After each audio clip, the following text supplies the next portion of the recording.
हवाई चप्पल में हेमंत सोरेन फोन बंद कर कहां गायब हुए थे? शाम होते ही 2 दिन का वक्त क्यों मांगा? क्या झारखंड में भी होने वाला है बिहार वाला खेला? झारखंड की जनता कर रही किस डील की बात? रांची में ईडी ने ऐसा क्या देखा जो हेमंत सोरेन के दिल्ली आते ही बड़ी तैयारी में जुट गई? हुआ खुलासा।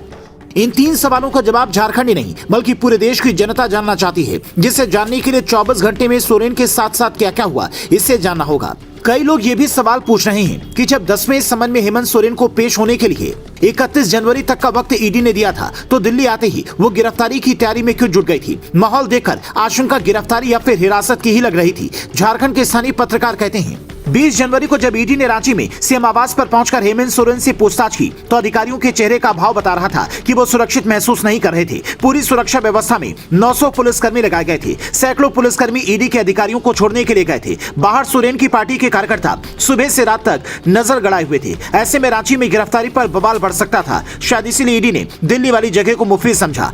हालांकि ईडी की तरफ से यह भी स्पष्ट नहीं था कि प्लानिंग क्या थी, पर जिस तरह से एक मौजूदा सीएम की खोज हो रही थी वो साफ बता रहा था कि कुछ तो बड़ा होने वाला है। ईडी के अधिकारी वैसे तो किसी भी नेता को कभी भी कहीं से भी गिरफ्तार कर सकते हैं, क्योंकि ईडी बिना सबूत के कोई काम नहीं कर सकती। पर हेमंत सोरेन के केस में 48 घंटे तक जो हुआ वो अलग कहानी बयां करता है। 27 जनवरी को सीएम सोरेन रांची से दिल्ली के लिए निकले। चार्टर प्लेन दिल्ली एयरपोर्ट पर खड़ा किया, फिर कार से दिल्ली के शांति निकेतन आवास पर पहुंचे, पर 28 जनवरी की शाम 8 बजे के बाद से गायब हो गए। फोन बंद था, पर्सनल स्टाफ को भी कुछ पता नहीं था। जैसे ईडी की टीम ने उनके दरवाजे पर दस्तक दी, पता चला कि सीएम साहब रात से ही नहीं मिल रहे हैं। इधर दिल्ली पुलिस की टीम मुस्तैद हुई, उधर झारखंड भवन पर ईडी की टीम पहुंची, पर वहां भी खोज खबर नहीं मिली।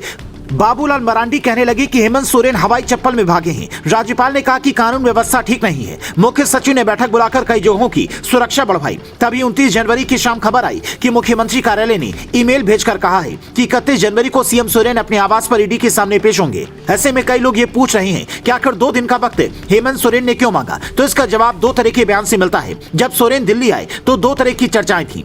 पहला, ईडी ने 10वीं बार समन भेजा है, इसलिए कानूनी सलाह लेने दिल्ली आए हैं। दूसरी, हेमंत सोरेन केंद्रीय गृह मंत्री अमित शाह से मिलने का वक्त मांग रहे हैं। हालांकि मुलाकात की खबर सामने नहीं आ पाई है, पर शाह की बात आई तो लोग कहने लगे कि कहीं बिहार वाला खेला भी झारखंड में तो नहीं होने वाला।